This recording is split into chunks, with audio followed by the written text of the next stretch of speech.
Hare Krishna, Radhe Radhe. Welcome to my channel. आशा करती हूँ आप अच्छे होंगे, स्वस्थ होंगे और मंगल में होंगे। भगवान के श्री चरणों में आप सबके मंगल की कामना करती हूँ। और आज इस वीडियो में बहुत ही सुंदर प्यारी सी कथा सुनाती हूँ पाप मोचनी एकादशी की। पहले एक जयकारा लगाते हैं। बोलिए लक्ष्मी नारायण भगवान की जय, ग्यारस माता की जय। कथा बड़ी श्रद्धा भाव से सुननी चाहिए, तभी हमें पूर्ण फल की प्राप्ति होती है। आइए कथा सुनते हैं। प्राचीन समय में जब धर्म, व्रत और उपवास के रहस्यों की चर्चा हो रही थी, तब पांडवों में श्रेष्ठ अर्जुन ने भगवान श्री कृष्ण से एक प्रश्न किया। हे माधव, मैं आपसे विनम्र निवेदन करता हूँ कि कृपया मुझे चैत्र मास के कृष्ण पक्ष की एकादशी का महत्व बताइए। इस एकादशी का क्या नाम है और इसका व्रत करने से मनुष्य को क्या फल मिलता है? अर्जुन की बात सुनकर भगवान श्री कृष्ण मुस्कुराकर बोले, हे पार्थ, तुमने बहुत ही उत्तम प्रश्न किया है। यह एकादशी पाप मोचनी एकादशी के नाम से प्रसिद्ध है। यह व्रत मनुष्य को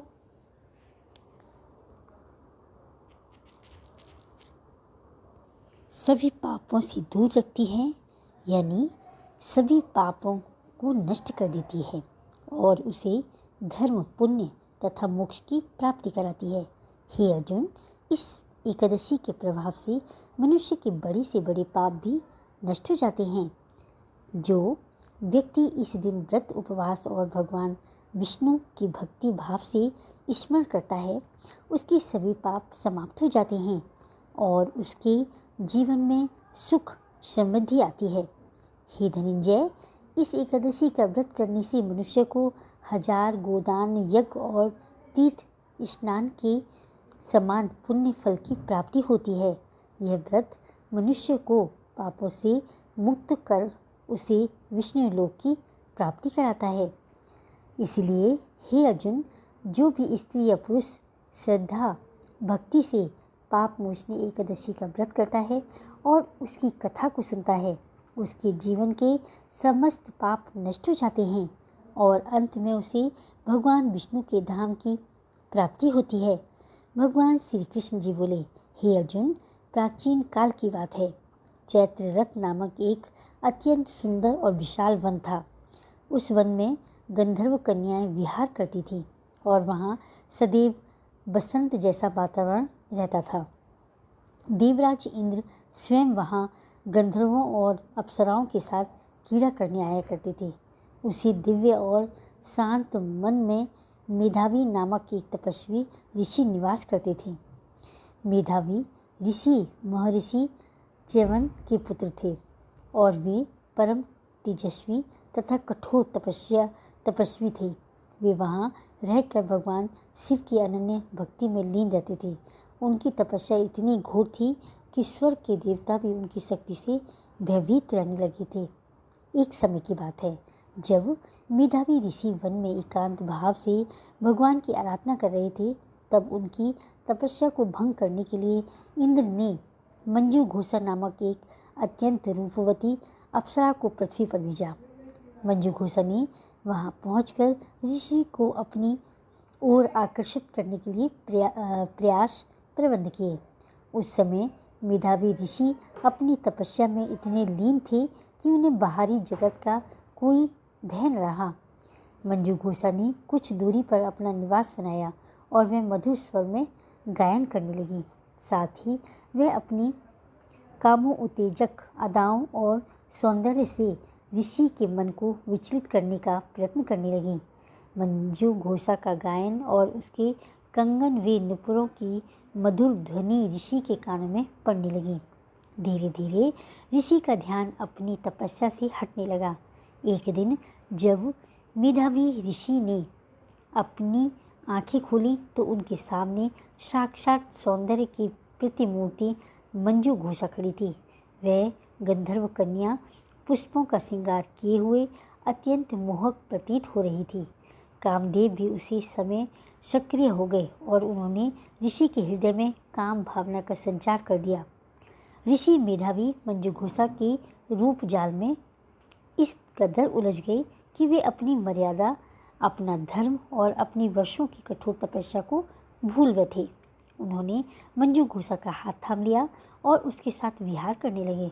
इस प्रकार ऋषि मेधावी और मंजुघोषा एक दूसरे के साथ रमण करने लगे। काम के वशीभूत होने के कारण ऋषि को दिन और रात्रि का ज्ञान भी नहीं रहा। वे पूरी तरह से उस अप्सरा के प्रेम और सौंदर्य के अधीन हो गए थे। उनकी जो इंद्रियां सीमित थीं वे अब अनियंत्रित हो चुकी थीं।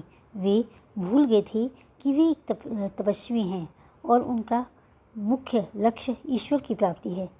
इसी प्रकार काम कीड़ा में डूबे हुए उन्हें कई वर्ष बीत गए, किंतु ऋषि को लगा अभी तो कुछ ही क्षण व्यतीत हुए हैं।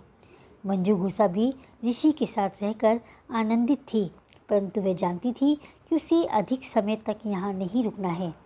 काफ़ी समय बीत जाने के बाद मंजुघोषा ने अपने लोक वापस जाने का विचार किया।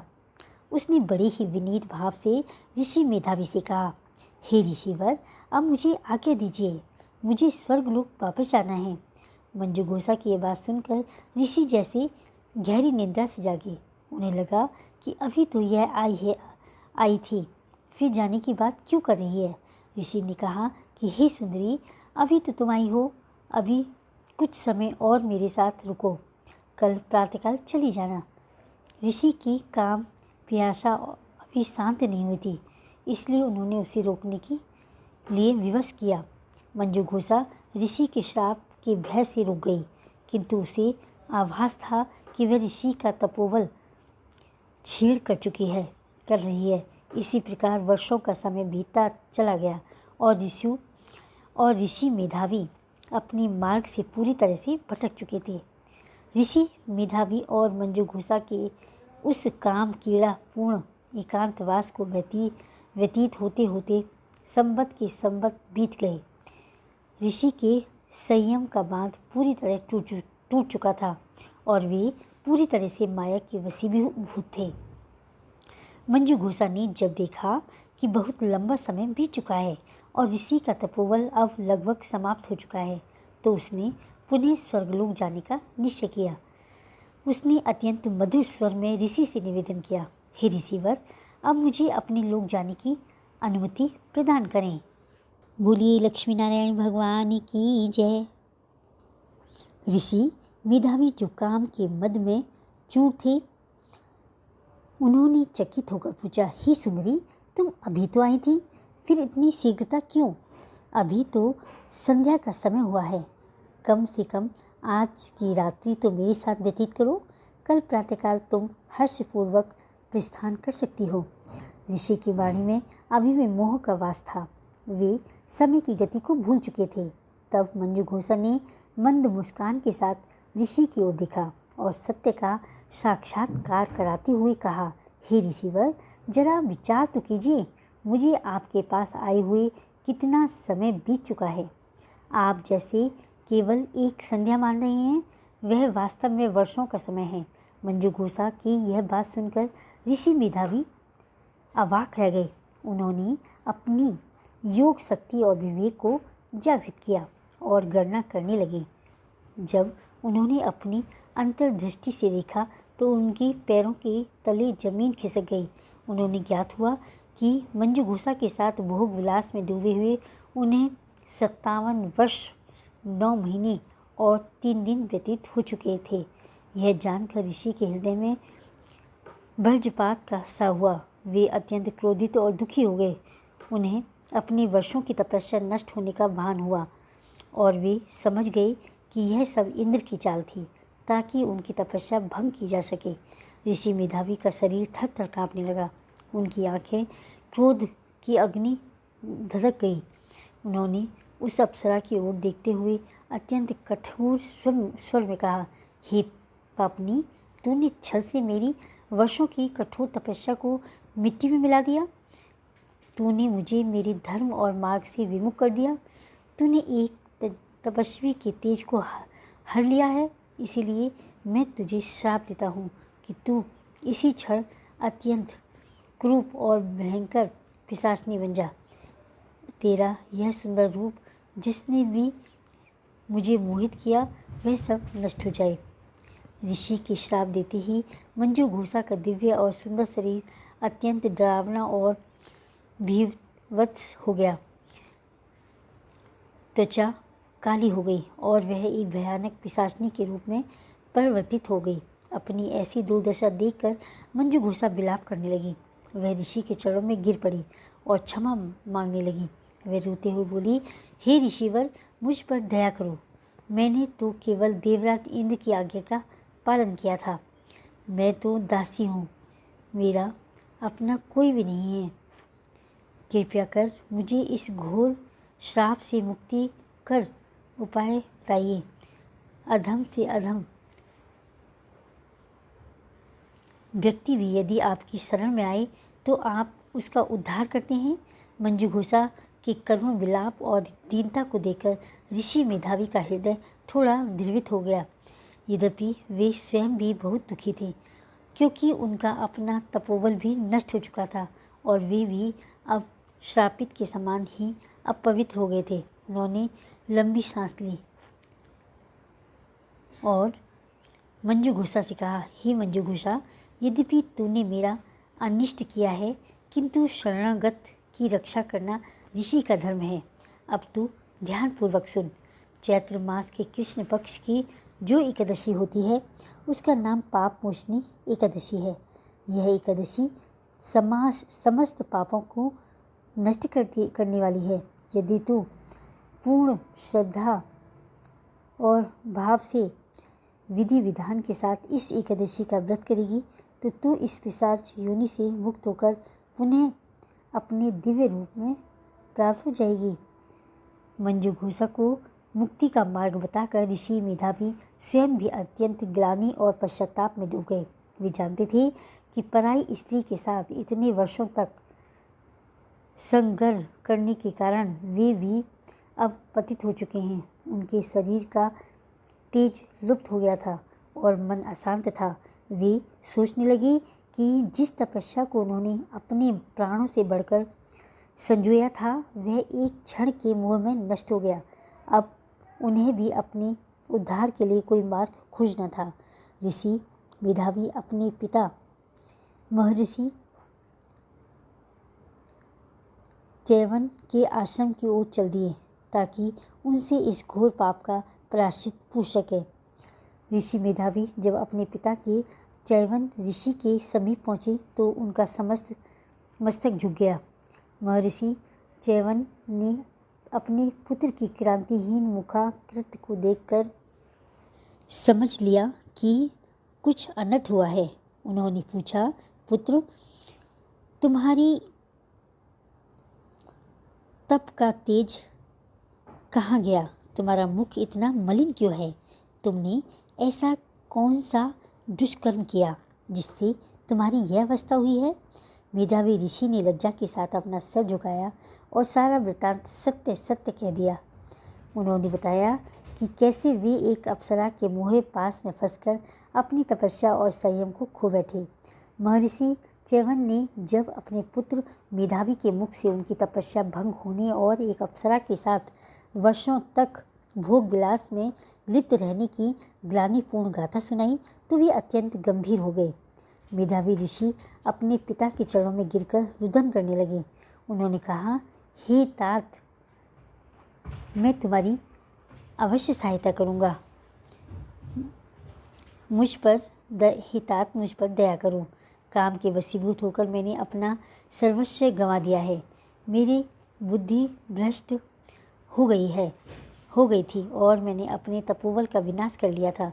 अब मैं समाज और ऋषियों के सम्मुख खड़े होने के योग्य नहीं हूँ। कृपया कर मुझे भी पिशाच योनि में थी, फिर भी उसने भक्ति भाव से कोई कमी नहीं छोड़ी। उसने भगवान से प्रार्थना की, हे प्रभु, मैं अज्ञानवश ऋषि की तपस्या में बांधक बनी, मुझे क्षमा करें और इस नरक के समान योनि से मेरा उद्धार करें। जैसे ही मंजुघोषा ने विधि पूर्वक व्रत पूर्ण करें। जैसे ही मंजू घोषा ने विधि पूर्वक व्रत को पूर्ण किया, उसके पिशाच रूप की कैंचली उतर गई। उसका भीमवत शरीर धीरे धीरे स्वर्ण के समान चमकने लगा। उसकी भयंकर आकृति पुनः एक दिव्य अप्सरा के रूप में परिवर्तित हो गई। उसके अंगों से सुगंध आने लगी और वह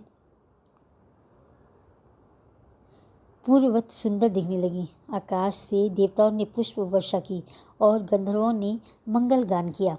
मंजू घोषा अपने दिव्य रूप को पाकर अत्यंत प्रसन्न हुई और उसने भगवान विष्णु की स्तुति की। मंजू घोषा को अपनी भूल का एहसास हो चुका था और वह अब उसमें वह अहंकार नहीं था जो पहले था। वह समझ गई कि तपस्या और धर्म की शक्ति के आगे संसार का सौंदर्य और माया तुच्छ है। वह पुनः स्वर्गलोक जाने के लिए तैयार हुई, किंतु इस बार उसके मन में शक्ति और कृतज्ञता का भाव था। उसने ऋषि मेधावी और ऋषि च्यवन को दूर करने का प्रण किया था और भगवान विष्णु का नाम लेते हुए देवराज इंद्र की सभा की ओर प्रस्थान किया। पापमोचनी एकादशी के महत्व ने इस पतित ऋषि को भी पिशाच योनि से मुक्ति कर दिया। चैत्र मास की यह एकादशी वास्तव में समस्त जीवों का कल्याणकारी और मोक्षदायिनी सिद्ध हुई। जब मंजू घोषा पिशाचनी योनि से मुक्त होकर अपने दिव्य अप्सरा रूप में पुनः प्रकट हुई तो देवलोक में हर्ष की लहर दौड़ गई। चैत्र मास के कृष्ण पक्ष की एकादशी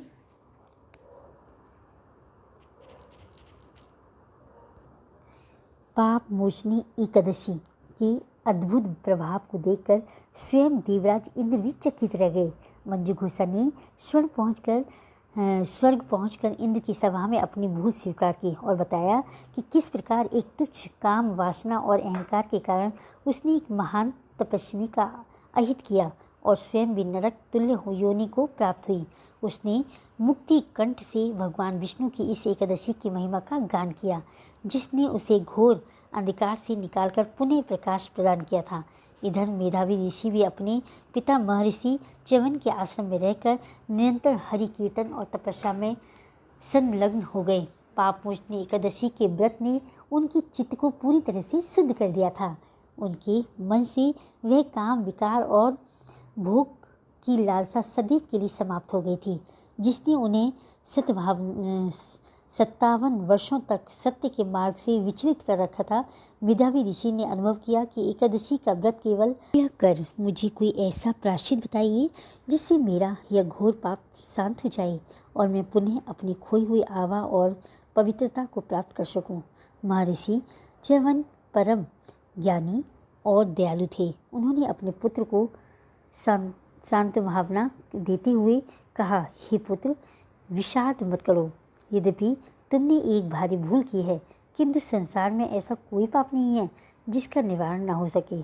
चैत्र मास के कृष्ण पक्ष की एकादशी, जिसे पापमोचनी एकादशी कहा जाता है, समस्त पापों का नाश करने वाली है। ये एकादशी इतनी समर्थवान है कि इसके प्रभाव से ब्रह्महत्या, सुरापान, चोरी, गुरु पत्नी गमन और जैसे महापाप भी भस्म हो जाते हैं। तुम पूर्ण श्रद्धा और अटूट भक्ति के साथ इस व्रत का पालन करो।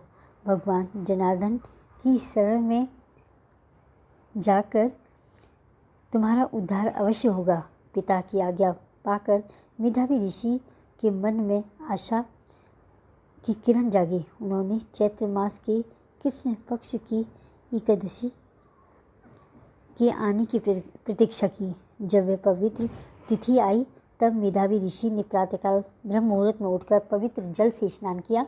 उन्होंने नवीन वस्त्र धारण किए और भगवान विष्णु की प्रतिमा के सम्मुख बैठकर व्रत का संकल्प लिया। उन्होंने पूरे दिन निराहार रहकर भगवान श्री हरि के नाम का संकीर्तन किया। रात्रि के समय उन्होंने भगवान की मूर्ति के समीप जागरण किया और निरंतर उनके दिव्य गुणों का गान करते रहे। मेधावी ऋषि ने पूरी तन्मयता से उस व्रत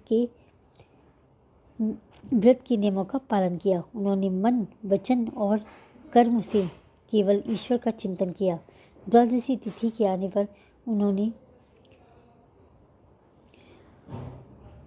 ब्राह्मणों को भोजन कराया, दान दक्षिण गंगा जल के समान निर्मल हो गया। भगवान विष्णु की कृपा से उनका तपोबल पुनः लौट आया और वे पहले की भांति तेजस्वी ऋषि बन गए। दूसरी ओर मंजू घोषा, जो ऋषि के हिसाब से पिशाचनी बन चुकी थी, वह भी अत्यंत दुखी और व्याकुल थी। उसका शरीर भी जल रहा था और वह भूख प्यास से तड़प रही थी। उसे अपने किए पर भारी पश्चाताप था। ऋषि मेधावी द्वारा बताए गए मार्ग के अनुसार उसने भी अत्यंत श्रद्धा के साथ पापमोचनी एकादशी का व्रत किया। ये दास योनि में थी, फिर भी उसने भक्ति भाव से कोई कमी नहीं छोड़ी। उसने भगवान से प्रार्थना की, हे प्रभु, मैं अज्ञानवश ऋषि की तपस्या में बाधक बनी, मुझे क्षमा करें और इस नरक के समान योनि से मेरा उद्धार करें। जैसे ही मंजू घोषा ने विधि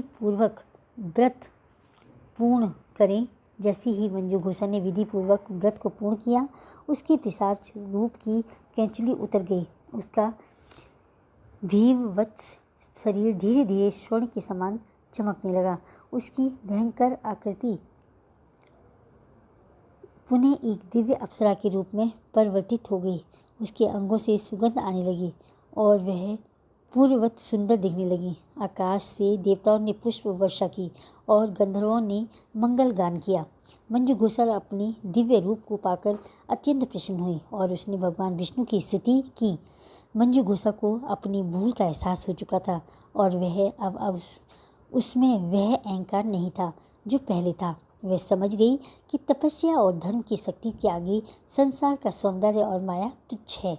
वह पुनः स्वर्गलोक जाने के लिए तैयार हुई, किंतु इस बार उसके मन में शक्ति और कृतज्ञता का भाव था। उसने ऋषि मेधावी और ऋषि च्यवन को दूर करने का प्रण किया था और भगवान विष्णु का नाम लेते हुए देवराज इंद्र की सभा की ओर प्रस्थान किया। पापमोचनी एकादशी के महत्व ने इस पतित ऋषि को भी पिशाच योनि से मुक्ति कर दिया। चैत्र मास की यह एकादशी वास्तव में समस्त जीवों का कल्याणकारी और मोक्षदायिनी सिद्ध हुई। जब मंजू घोषा पिशाचनी योनि से मुक्त होकर अपने दिव्य अप्सरा रूप में पुनः प्रकट हुई तो देवलोक में हर्ष की लहर दौड़ गई। चैत्र मास के कृष्ण पक्ष की एकादशी पापमोचनी एकादशी के अद्भुत प्रभाव को देखकर स्वयं देवराज इंद्र भी चकित रह गए। मंजू घोषा ने स्वर्ग पहुंचकर इंद्र की सभा में अपनी भूल स्वीकार की और बताया कि किस प्रकार एक तुच्छ काम वासना और अहंकार के कारण उसने एक महान तपस्वी का अहित किया और स्वयं भी नरक तुल्य योनि को प्राप्त हुई। उसने मुक्ति कंठ से भगवान विष्णु की इस एकादशी की महिमा का गान किया, जिसने उसे घोर अंधकार से निकालकर पुनः प्रकाश प्रदान किया था। इधर मेधावी ऋषि भी अपने पिता महर्षि च्यवन के आश्रम में रहकर निरंतर हरि कीर्तन और तपस्या में संलग्न हो गए। पापमोचनी एकादशी के व्रत ने उनके चित्त को पूरी तरह से शुद्ध कर दिया था। उनके मन से वह काम विकार और भोग की लालसा सदैव के लिए समाप्त हो गई थी, जिसने उन्हें 57 वर्षों तक सत्य के मार्ग से विचलित कर रखा था। मेधावी ऋषि ने अनुभव किया कि एकादशी का व्रत केवल अन्न का त्याग नहीं है, बल्कि यह इंद्रियों के संयम और मन के प्रभु चरणों में अर्पण की एक वैज्ञानिक और आध्यात्मिक प्रक्रिया है। महर्षि च्यवन ने अपने पुत्र की स्थिति में आए इस सकारात्मक परिवर्तन को देखकर अत्यंत संतोष व्यक्त किया। उन्होंने मेधावी से कहा, हे पुत्र, अब तुम निष्पाप हो चुके हो। भगवान श्री हरि की माया बड़ी प्रबल है, जो बड़े बड़े ज्ञानियों और योगियों को भी मोहित कर लेती है, किंतु जो मनुष्य एकादशी जैसे पावन व्रतों का आश्रय लेते हैं, वे इस भवसागर और माया जाल को सुगमता से पार कर जाते हैं। चैत्र कृष्ण एकादशी का यह प्रताप है कि इसने तुम्हारे जैसे महान तपस्वी के लगे कलंक को क्षण भर में धो दिया। इस कथा का विस्तार करते हुए प्राचीन ग्रंथों में बताया गया है कि यह संवाद वास्तव में महाराज युधिष्ठिर और भगवान श्री कृष्ण के मध्य हुआ था। अर्जुन पुत्र अभिमन्यु के वध के पश्चात महाभारत युद्ध की विभीषिका के बाद जब युधिष्ठिर का मन अत्यंत अशांत था, तब उन्होंने श्री कृष्ण जी से पूछा था कि मनुष्य के अनजाने में किए गए पापों का नाश कैसे हो सकता है। तब भगवान केशव ने उन्हें मेधावी ऋषि और मंजू घोषा की यह कथा सुनाई थी। श्री कृष्ण जी ने स्पष्ट कहा है कि कलयुग में जब मनुष्य धर्म से विमुख होगा और अपनी इंद्रियों के वशीभूत होकर मर्यादा तोड़ेगा, तब केवल एकादशी व्रत ही उसे पतन से बचाएगा। पाप मोचनी एकादशी का व्रत करने वाले साधक को 10वीं तिथि से ही नियमों का पालन करना अनिवार्य है। 10वीं की रात्रि को सात्विक भोजन ग्रहण कर ब्रह्मचार्य का पालन करना चाहिए। एकादशी के दिन सूर्योदय से पूर्व उठकर शौच स्नान आदि से निवृत्त होकर शुद्ध श्वेत लाइट कलर के पीले वस्त्र धारण करने चाहिए। हाथ में जल और अक्षत की जगह तिल लेकर संकल्प करना चाहिए। हे पुंडरीकाक्ष, मैं आज आपकी प्रसन्नता के लिए निराहार या फलाहार रहकर पाप मोचनी एकादशी का व्रत करूँगा या करूँगी। आप मेरी रक्षा करें। इसके पश्चात भगवान विष्णु की विधि पूर्वक पूजा अर्चना करनी चाहिए। पूजा में धूप दीप नैवेद्य और विशेष रूप से पीले पुष्पों का प्रयोग करना चाहिए। भगवान विष्णु को तुलसी दल अत्यंत प्रिय है, इसलिए बिना तुलसी के उनकी पूजा अपूर्ण मानी जाती है। जो व्यक्ति इस दिन भगवान विष्णु के सहस्त्र नाम का पाठ करता है या ओम नमो भगवते वासुदेवाय मंत्र का निरंतर मानसिक जप करता है तो उसे अश्वमेघ यज्ञ के समान फल प्राप्त होता है। मेधावी ऋषि ने भी इसी प्रकार निराहार रहकर रात्रि जागरण किया था, जिससे उसका खोया हुआ ओज पुनः लौट आया। पाप मोचनी एकादशी की महिमा के विषय में कहा गया है कि जो फल गोदान से, स्वर्ण दान से या कुरुक्षेत्र में सूर्य ग्रहण के समय स्नान करने से मिलता है, वही फल मात्र इस एकादशी के उपवास करने से सुलभ हो जाता है। यह एकादशी पाप रूपी वन को जलाने के लिए अग्नि के समान है। मेधावी ऋषि के जीवन की यह घटना इस सत्य का जीवंत प्रमाण बनी कि ईश्वर की भक्ति में वह शक्ति है जो भगवान और मनुष्य के भाग्य की रेखाओं को बदल सकती है। पाप मोचनी एकादशी के महत्व की यह पावन कथा भगवान विष्णु श्री कृष्ण ने धर्मराज जी युधिष्ठिर को सुनाते हुए पूर्ण की। भगवान ने कहा कि हे कुंती पुत्र, मेधावी ऋषि और मंजू घोषा अप्सरा का यह प्रसंग केवल ये एक कथा नहीं है, अपितु समस्त मानव जाति के लिए एक महान शिक्षा है। जब मेधावी ऋषि ने विधि विधान से व्रत पूर्ण किया और द्वादशी तिथि को पारण किया तो आकाश से पुष्पों की वर्षा हुई और स्वयं साक्षात नारायण ने उन्हें दर्शन देकर कृतार्थ किया। भगवान विष्णु ने ऋषि से कहा कि हे तपस्वी, तुम्हारे पश्चाताप और इस एकादशी के पुण्य प्रभाव से तुम्हारे समस्त संचित पाप भस्म हो गए हैं। अब तुम पुनः अपनी तपस्या में लीन हो सकते हो। ऋषि मेधावी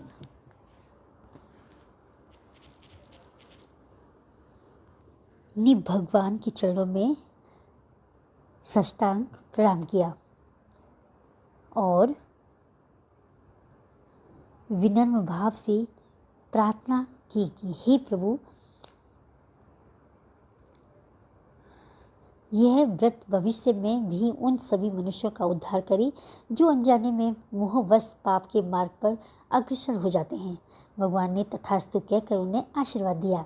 मंजू घोषा ने भी स्वर्ग पहुंचकर पुनः कभी किसी ऋषि की तपस्या भंग न करने का संकल्प किया और वह भी श्री हरि के परम भक्त बन गई। इस प्रकार एक ही व्रत के प्रभाव से जो दो जीवों का उद्धार हुआ, एक जो काम के वशीभूत था और दूसरा जो क्रोध के वशीभूत होकर श्राप दे बैठा था।